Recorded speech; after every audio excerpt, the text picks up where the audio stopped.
Setiap manusia, kita semua tahu bahawa kita akan diuji ikut level kita masing-masing. Betul? Ada orang diuji dengan kesihatan, ada orang diuji dengan perasaan, ada orang diuji dengan harta benda, ada orang diuji dengan wang ringgit. Setiap orang ada ujian dia. Sesiapa pun yang korang tengok hidup dia happy kat luar sana, setiap orang ada ujian dia. Tak kira dia siapa, selagi mana dia manusia, setiap orang ada ujian dia. Semua orang ada ujian. Nombor satu, kita kena tahu. Apabila kita diuji, kita tak boleh rasa kita malang. Sebab semua orang pun diuji. Okay? Kita pun sama macam manusia lain, kita diuji. Now, saya bagi contoh. Saya bagi contoh. Katakanlah, bila kita imbau balik ketika corona bana. 3 tahun lebih kurang, kita lalui corona bana. Katakanlah orang tu, umur dia 30 tahun. Dia hidup 30 tahun.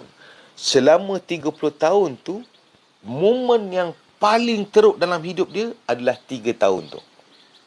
Okay, 3 tahun tu. So now, ketika dia tengah lalui 3 tahun tu, mungkin dibuang kerja, mungkin rumah kena lelong, mungkin kereta kena tarik, memang rasa down teruk, memang rasa sedih, rasa perit dan 1001 rasa negatif ketika momen tu.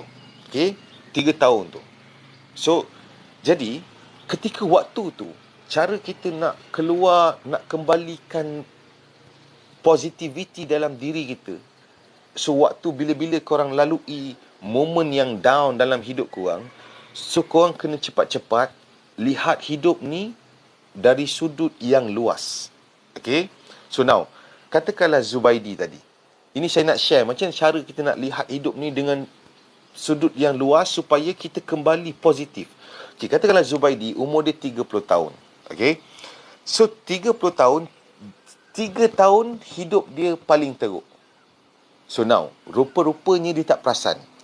27 tahun selama ni hidup dia okey. Mungkin tak kaya, tapi okey. Selama 30 tahun dia hidup, 3 tahun ni yang paling teruk. Rupanya dah 27 tahun hidup dia okey. Nampak? Kadang orang tak perasan. Okey, dia tak perasan bahawa ketika momen dia teruk tu, dia tak perasan bahawa selama ni dah banyak kali yang okey. Dah 27 tahun aku okey. Now, lepas tu dia kena tanam harapan dalam mind dia. Dia kena cakap, okey, sebagai satu orang, sebagai umat Muhammad sallallahu alaihi wasallam, kemungkinan kita boleh hidup sampai umur 60 tahun dan kita boleh mati anytime. Sebab tu kita kena tahu, setiap orang Islam always kena jaga takwa. Buat apa yang Allah suruh, tinggalkan apa Allah larang. Ini untuk akhirat kita always kena jaga. Okay, so dalam skop dunia ni kita letak harapan kita mungkin boleh hidup sampai umur 60 tahun. So 30 tahun, 3 tahun ni teruk, tapi kita baru umur 30, kita kena tanam harapan. It's okay. This time, hidup ni uji aku. No problem.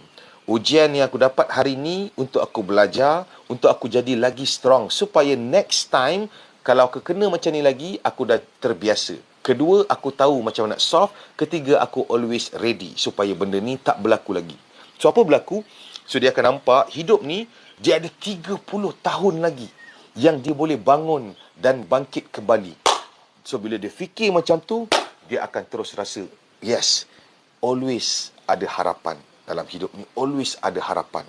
Tak ada sebab pun untuk putus asa dalam hidup ni sebab aku masih hidup. Dan kalau aku ni masih hidup dan aku always jaga takwa, jaga amalan, kalau andai kata tiba-tiba Tuhan tarik nyawa aku, walaupun dunia ni aku tak dapat apa aku nak dan aku jaga amalan aku, insya-Allah di sisi Allah Azza wa Jalla ada tempat kembali yang lebih baik, iaitu syurga. So now, kalau kita punya mindset macam ni guys, saya nak tanya korang, apakah yang akan menyebabkan kita rasa putus asa untuk bangun dan bangkit kembali? Tak ada guys.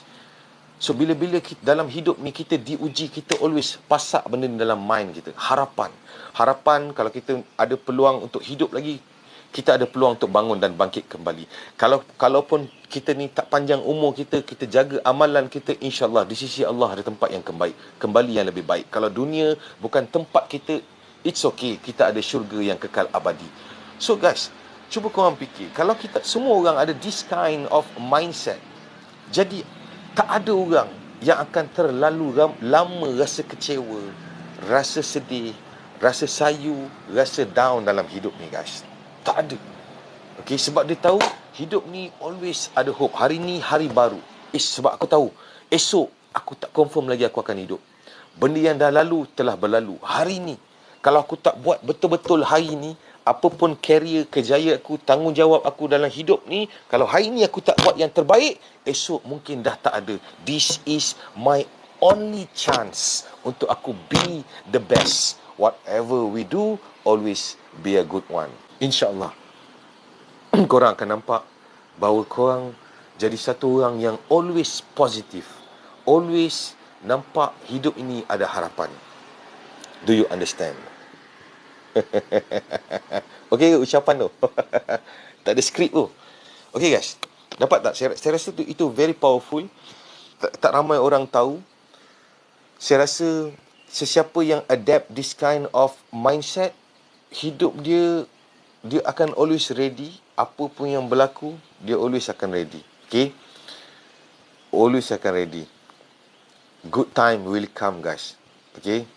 Don't lose hope. Good time will come.